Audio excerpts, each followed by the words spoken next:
Small little intersection from slightly less angry Laddie here. Yeah, okay, I was and kind of still am angry at the person in the video. I understand it's an annoying topic and it's annoying this person is doing it. Just want to say don't send any, I have no clue actually how you would send any hate to this person. I don't know any of their social media or anything. No matter what, if you have the opinion that they also hold, let me know in the comments down below and we'll chat about it. And don't send any hate to the person or anything like that. It's stupid as all balls, but you know. Back to the video. Hey there my dudes, I am Laddie and welcome to another video. In this video, I'm going to be touching on a topic, as you've seen in the title, that a few other YouTubers who are also trans men and just probably some other YouTubers. I only have watched 2 videos, so I watched No Offence's video and I watched Jamie Dodger's video. And I forgot to mention this, also Jackson made a video about that and I thought, just add that in. There's loads of other people. I'll try and link as many down below as I can. Jamie and Noah's videos, they looked at slightly different things, but I kind of wanted to touch on a lot of the topics that they spoke about and a lot of the topics that other people have been speaking about, because I was gonna make one of these videos, I think at the end of last year, but I just couldn't be asked with the hassle of it. But obviously now there is an actual reason, extra reason to be making it, because there was a video documentary type thing. I don't know, it's very professionally shot and I need to actually watch the video at the moment. I've only watched bits of it when I watched parts of Noah's video and bits of the information around it with Jamie's video. Basically, there's people who, and specifically one person in this video, who have detransitioned, realized that transition isn't the right thing for them and have decided to start suing the NHS and making it harder for other trans people in an already very difficult system and very time-consuming, tedious, mental breakdown inducing system of hurdles and just a maze that we have to get through to get to the other end and to start our transitioning and to get surgery and all sorts of stuff like that. So I should probably actually explain a little bit about what detransitioning actually is. Basically, I am a trans man. If you're new to the channel from this video, or if you already know my channel but haven't really gone into the details of who I am a trans man. I've transitioned to a point where I'm pretty happy at the moment as to where I am in my transition. I'm excited for changes in the future that testosterone will bring. I've had top surgery, but I've had to go privately with all of that because the NHS waiting list that I've been on for almost 4 years now, since I was about 17, I got referred from my GP onto an NHS waiting list, which is the Laurels Fund down in Exeter in Devon in the UK. I'm now almost 21 and I still haven't even been contacted by them. I tried to call them up and they tell me that they're not going to let me know about my times over the phone, that I just have to wait until they contact me. But it's gotten to a ridiculous amount of time and I've already had to privately go about my own, at least I'm lucky enough to be able to privately go about doing my transition. A little bit of context as to what the NHS is like with waiting lists for transgender people, for a prescription for hormones, or to be at least considered for a prescription of hormones, and then the time in between that is added on, and then you've got to jump through another hurdle of sorting it out with your GP, and then another hurdle of them checking what kind of prescription you should have. All this kind of stuff, and I've been on it for 4 years and I haven't even had so much as a message about my first consultation with them, just to chat. And I know there are other ones people get in about 1 to 2 years-ish, but the one I'm on at the moment is absolutely ridiculous. So I hope you guys are all, you know, keeping yourself somehow sane during this lockdown and during everything that's going on and the stress of everything and any delayed appointments that this lockdown has had for you. I hope you're all doing okay. Please let me know in the comments down below. I'm just sending love and I hope you're all well. But if there's a group of people doing something it won't work out for at least a small portion of that group. So that is what people who detransition and detransitioning is. It's people who've gone through the same stuff or similar stuff to what I have. So I've gone on testosterone. I'm just coming up to 1 year and 11-ish months on testosterone, and I think it's about 1.5 years now post-op top surgery. And I had to go private with all of that. And it has made me so much more comfortable, confident in myself, and I can get on with my life. But there are people who will go through things like they'll start taking testosterone and start transitioning and will realize that it is not right for them, and will have to go through the very, I'm sure, very complicated and confusing and painful realization that what they have done to their body is something that was not right for them, and they detransition, they go off of the testosterone, and their body reverts back, or it won't really fully revert back, but it starts to gradually feminize again. And I understand that is probably very difficult for them, and also having to come out to your family, that would be telling that to your parents and telling them, okay, I made a mistake, I'm detransitioning. That must be so hard as well. So I'm not saying to anyone who has detransitioned, who is detransitioning at the moment or thinking about detransitioning, that you are in any way wrong, or that you are like a bad person, because you're not, because we all make mistakes with things. I understand it's probably a big one in your eyes because you've changed your body permanently. But the issue is when we get people like, so there is this article on the BBC News, NHS gender clinic should have challenged me more over transition. Okay, Keira Bell, I should have been challenged more on my transition. So Keira Bell is someone who is detransitioning, who transitioned, realised it wasn't right for them. I guess we should just get into the video. When I was 16, I started on puberty blockers, and I was on that for 1 year, and I continued with it for an extra year along with cross-sex hormones. And then I was on cross-sex hormones for about 4.5 years. During that time that I was on cross-sex hormones, I underwent a double mastectomy procedure where I had my breast removed, and that was the end of the process for me. And I came off of the hormones just last year. Ooh, that is a lot, especially having top surgery, which is a surgical removal of your testicles, and having that, and then also being, what was that, about over 4-ish years on cross-sex hormones. Wow, that is a lot of time.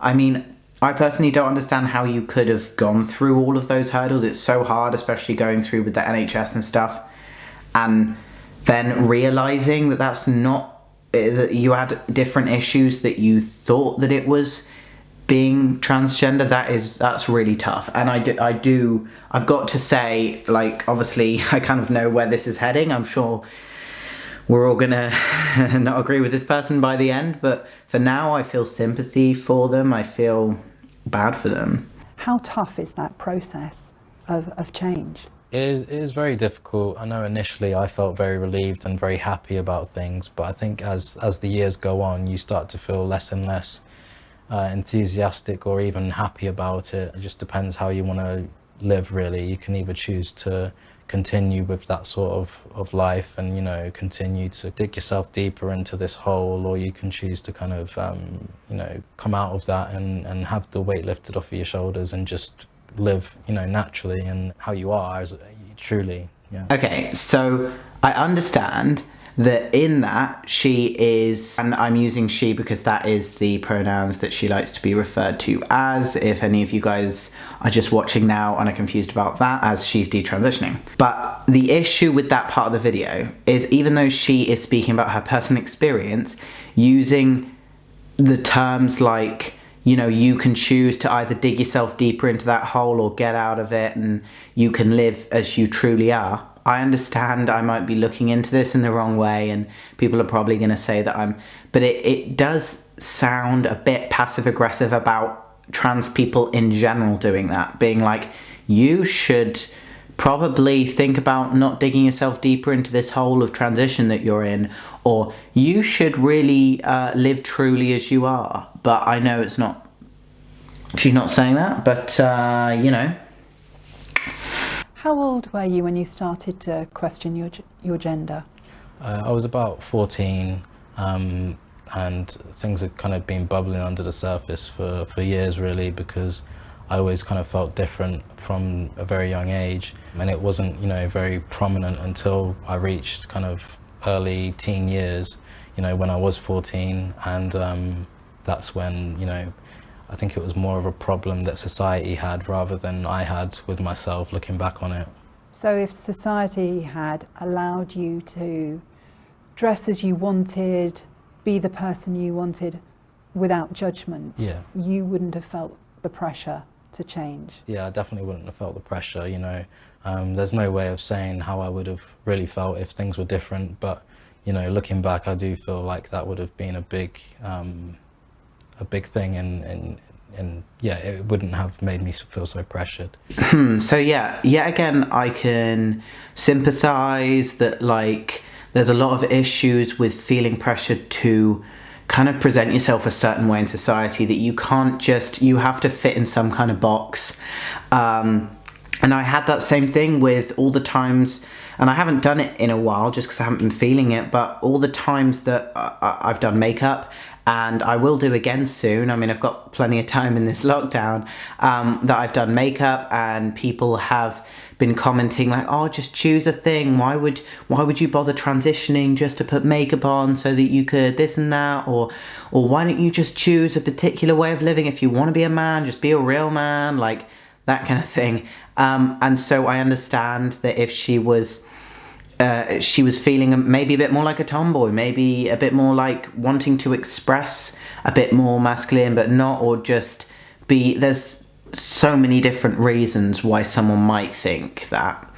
However, saying that it seemed like you were pressured into transitioning or pressured into starting to make that change, I can understand you giving that sentiment of pressure and society making you feel like you needed to physically become a man to present yourself in a more sort of masculine type way, even if you identify as a woman. It's hard to say. I understand you want to blame it on all of society sort of thing, but you can't really blame it on anyone in particular. We just have to work hard to make a change, to make a societal change, to make people change their minds, and they are not going to do that if you are just going to be suing and just saying these bold statements and everything like that. So let's continue on, because otherwise we're going to be here all day. And as a teenager, how strongly did you feel that need to change physically?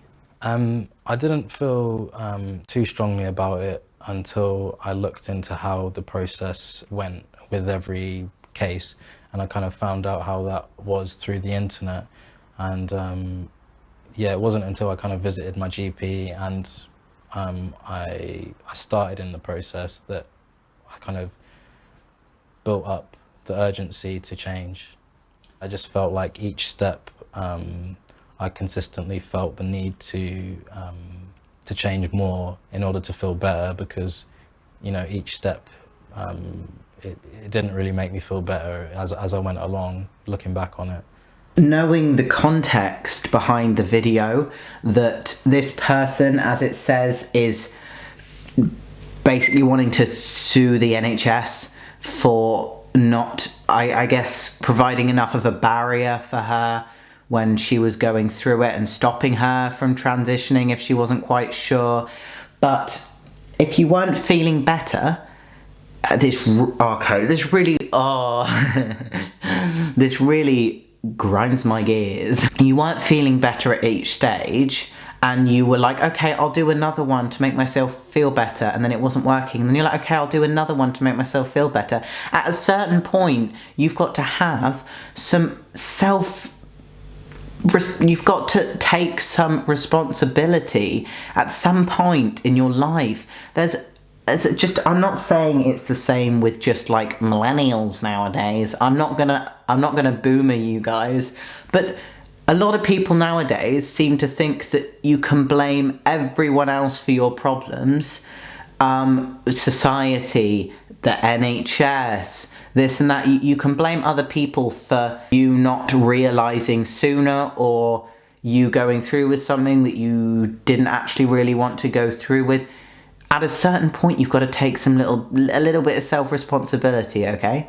Because obviously, I hate that I'm probably gonna make this video drag on. I know I ramble a lot, but I'm sorry, just stick with me, guys. When I was starting my transition, I was 17, came out as a trans man. Just before that, I'd come out as non-binary, I'd come out as gender fluid, demi-boy, a few other genders. They didn't feel quite right. And so I ended up fitting most closely with identifying as a trans man. And I got onto an NHS waiting list, which I'm still waiting on. Then the year after that, I was thinking about going private, but I took a year out before uni to think about what I wanted, both in university and in my transition. If I really needed this transition, if that's what I really wanted. It was agony, but I took that time because I was trying to take some responsibility for what I was about to do to my body that was irreversible. Some and most of the changes are irreversible, and I knew that. And so I thought, I'm going to take a year out of university and I'm going to really think about this. And by about 6 months into the year out, I was, my mental health wasn't doing too well with the way my body was and my dysphoria and everything like that. And that's when I spoke to my parents, and I told them how much this meant to me. And I told them that I was, no matter what they said, I told them that I was going to transition and I was going to look at going private with my transition. And that's when I booked myself onto the gender care appointment, went there for a consultation. And after that consultation, which was quite, a few months wait for the consultation, I then went down to my GP, had a word with them about it, and then my GP and gender care combined together, and I was put on bridging hormones after I was diagnosed with being transgender by a transgender or gender specialist from gender care. As soon as I started taking testosterone, every single month, every single thing that new change, every hurdle that I got past, my first shave, first bit of facial hair, my voice deepening each month, my face shape changing, me being seen as a male in society by other people, it all gradually made me feel better. And if I got to a point where my journey wasn't making me feel better, I feel like I would have had it in me to at least tell myself to stop for a bit. And if I didn't do that, it would be my fault. Not anyone else's, not gender care for, speaking to me in the first place, not whoever else for telling me that this is what they felt like and therefore I probably have the same thing. It would be my fault, but it never did, because I love and I'm still excited for all the changes other than my thinning hair. I'm still excited for all the changes in the future past this point. And I got top surgery and that made me feel better. So I'm sorry for that rant, but I made sure that every hurdle I went past, it made me feel better. I thought a lot about top surgery beforehand, and by the point how much testosterone was making me feel better, I knew top surgery was a definite move for me, and I knew it would make me feel so much more confident, and it has. But it should not be, and this really pisses me off, just because someone else has made a mistake, has not had any common sense when it comes to being responsible for yourself and your own actions, and then their mistakes in their own life that has caused them their own distress of having to detransition would have affected my ability to go through the system any quicker. I understand I went private, but it's even harder if you're going through the NHS. So if I was on the NHS and someone told me, oh, because this other person made a mistake and went through a transition and didn't think about it and didn't think about their actions, and someone told me that you're going to have to wait another few years and go through another bunch of hurdles just because someone else didn't have the responsibility and self-assessment and reflective abilities to think, is this what I really want? And only go through it if that's what they really want for themselves. And the fact that they did that would have affected me that much. I would be so annoyed, and I am annoyed that this person is trying to sue the NHS for providing them with something that, by the way, they would have had to describe themselves in the way of being transgender. Like, if you tell someone you're suffering with this really bad dysphoria, social dysphoria, you hate the way that you are in your sort of female type of presentation and female parts of your body and everything like that, the person's going to listen to you.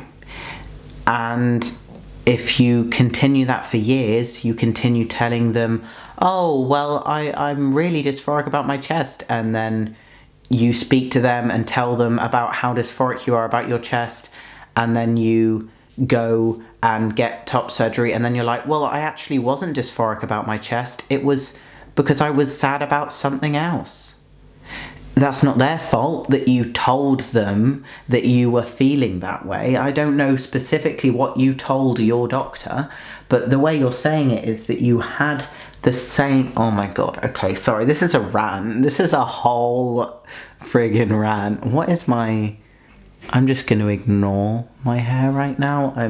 I've got like a weird 90s hairdo. The gender specialists, when you go in, they don't just ask you, oh, yo, do you think you're transgender? And you go, yeah, lol. And they're like, well, why didn't you say sooner? Here's the testosterone, or here's the hormones. Like, they don't just say that. They speak to you about other methods. They speak to you about the possibility of living in your body as it is at the moment and living the more unconventional way of living as a male in a female body and being happy about that. They speak about so many other ways that you can live your life, or live your life with the way that you're feeling without having to go on hormones or to have surgery. It's even crazier in the NHS. You wait on like a 2-year waiting list, or whatever it is. For me, it's 4+ years. And then you get your first consultation. After your first consultation, they take about another year to discuss and speak between each other what they think would be the best thing, and probably another few months on top of that until they can speak to your GP, and then another while on top of that until you get your testosterone. It is just such a bloody palaver. It is something that I would not exert on my worst enemies. And the fact that someone would go through that and would know how hard it actually is to get through that, and then would still say, oh, I wish they challenged me more. If you're telling them that's how you're feeling, they're going to assume that is how you feel. And I don't know how old you were when you went through this, even though personally I chose to wait till I was 18, but if you're under 18, most trans people know what they are doing and have enough self-reflectiveness to at least think if this is what they actually want to go through, just because you're an idiot. What do you think about that now? I would have liked to have, some sort of intensive therapy, really. I think that I should have been challenged on the proposals, or the claims that I was making for myself, and I think that would have made a big difference as well. There will be young people who say going to the clinic literally saves their lives because it is essential someone listens to them and believes their need to change. What would you say to that? Well, I did say the same thing, years ago when I went to the clinic. It felt like, it was saving me from, suicidal ideation and just depression in general. And, at the time I felt like it relieved all of those mental health conditions that I was, struggling alongside, gender dysphoria. it's something you need to kind of work through, but it's not something that should be rushed into. Gender dysphoria is just something, you know, it's just something that needs to be worked through really with therapy and stuff. No, maybe for you, whatever you thought was gender dysphoria that wasn't actually gender dysphoria, you needed to work through with the therapist. But no, that's not the same for other people. You have to work through, for a lot of people, including myself, you have to work through gender dysphoria by making physical changes to your body with testosterone and surgery.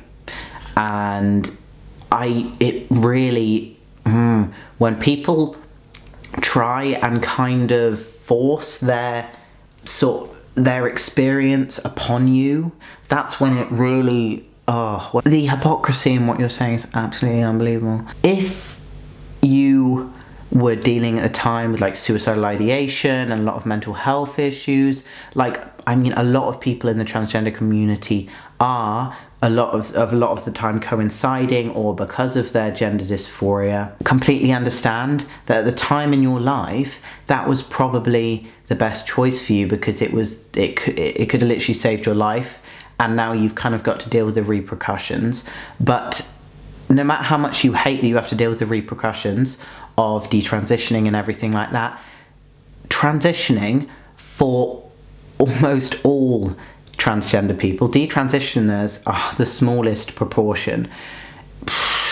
There's articles, as Jamie said in his video, where it would be like hundreds of trans people are detransitioning. But when you think about it in comparison with all of the other trans people, which hundreds is only a very small percentage,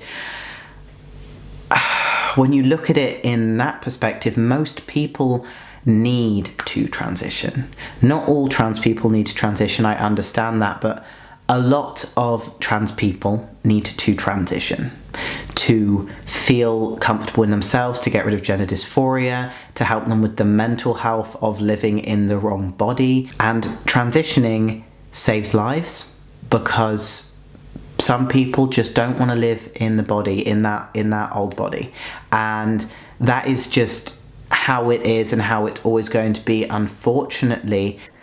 Trans people who were surveyed in 2015 says that people who had access to puberty blockers in their teenage years, the incidence of suicide and self-harm drops drastically. So we know that this medication, this intervention, this pathway saves lives. Making the resistance from doctors worse, or making waiting lists longer, or making the process even harder, that is not going to help anyone. It might help those very small, teeny tiny percentage of people who actually would detransition during their transition, but it could actually cost a lot of lives. And we know that the regret rate is very, very small. So I don't know what kind of external intervention there could possibly be, because this is young people with their parents, with their families and their carers, working with clinicians in a field that they're extremely adept at and expert within. What kind of external intervention could we ask for that would make a difference here? Because this is based on international guidelines. The medical pathway is based on years of research. This process has been in use across the world now for over 15 years. So when is it going to stop being talked about as being experimental? Do we have to have kids in their 50s? I mean, my daughter had puberty blockers at 13. And then she had cross-sex hormones quite shortly after, because her doctor said that he wanted to cap her height, and she's just under 6 foot. She's nearly 27 now. So when are we going to stop asking questions about whether these interventions are right for young people and start listening to the young people themselves? I'm exhausted. Oh my God, this has been a rant. Do you feel any anger about what's happened in the last 5-10 years for you? I do, yeah. I feel angry that no one was there to really say any different, and I was allowed to run with this idea that I had, or almost like a fantasy as a teenager. I was allowed to run with that, and it has affected me in the long run as an adult. I'm very young. I've only just kind of stepped into adulthood, and I have to, you know, deal with this kind of burden or such a radical difference in comparison to others, at least. People being challenged more might like reduce the number of people who detransition. There aren't that many people who detransition, and I think if you had gone through top surgery and 4 years of testosterone, I don't think someone challenging you a bit more about your gender would have ever stopped you. 4 years, like, oh, that is so, like, I generally don't think that someone challenging you, like a doctor challenging you a bit more about it, would have stopped you. You would have still been as persistent for 4 years and top surgery. I mean, come on, like, just saying. So, how do you want to identify now? Just as a human, you know, being living in society, you know, I am accepting of my, you know, my sex, which is female, and I'm just taking each day as it comes, and I'm not trying to force other people's perceptions of me, and I'm not trying to force myself to feel any particular way about myself either. So I'm just happy to be doing something and turning the negatives that have happened in recent years into positives. It's not positives, shut up. 23-year-old woman who's taking legal action against NHS gender clinics says she should have been challenged more by medical staff over a decision to transition to male as a teenager. Selfish, absolutely selfish and stupid. Anyone who watches my stuff for a long enough time likes to know that I like to look at both sides. What I can say about the other side is I think that there are more and more people at risk of going, at least starting testosterone and it not being right for them just because of I don't know, it being more visible way of people thinking that's the problem they have when it couldn't be. But I know a lot of people who have come out as transgender and who have gone on the waiting lists and gone to the actual therapists to the gender therapists and have gone there and have spoken to them and have realised that it's not quite for them, or some people didn't even go to the therapist, they just realised on their own that it wasn't quite right for them while they were on the waiting list and went back to presenting and being called and everything as a woman. This is obviously speaking about female to male in this scenario. Making it harder for other people is just I'm speechless and angry, and I thought things were getting better, but obviously not. Because why not? Let's take a few steps forwards just to leap backwards. Being a person who presents as a transgender person, you have seen transphobia and the issues with the NHS and waiting lists and all this kind of stuff, and yet because you realise you're not actually a trans person, you then decide to sue the NHS to make it harder. I don't like you, okay? Like, I know it's 3 AM and I'm ranting and I probably should, you know, leave my opinions on the side, but no. Yeah, I get, okay, it's a bit different with teenagers. They are much more thorough with teenagers. When you're an adult, you can choose what you want, but when you're a teenager, it's much more thorough, and you went into adulthood still continuing that. I understand how once you start it would be hard to tell people or to stop doing the testosterone and stuff because you'd think you were kind of trapped in this life, but not an excuse for trying to screw other people over. I understand you think you're trying to help people so they don't go through the same thing as you. You'd be ruining way more lives than you'd be helping, and I want you to know that. Thank you. I know you're not going to watch this. Just me ranting to a camera in the middle of the night. I gotta cut this video down somehow. I've somehow filled up my SD card from me just chatting. Oh my god, the editing on this is gonna be scary. I want you guys to let me know what you think in the comments down below. And I'm just lucky that I'm at a point in my transition where I don't have to worry too much, even though obviously from a last video you guys saw, I was having issues getting testosterone because of this exact issue with the NHS and being transgender. It's not seen as a priority, and I'm having a lot of issues with getting testosterone at the moment, so I hope I'll be able to get my next dose of testosterone, and I'll keep you guys updated. So like, comment, subscribe, click that notification bell in the description area down below, and I will see you guys in another video. I'm sorry if this was long. That's what he said. See you guys in the next video. Bye.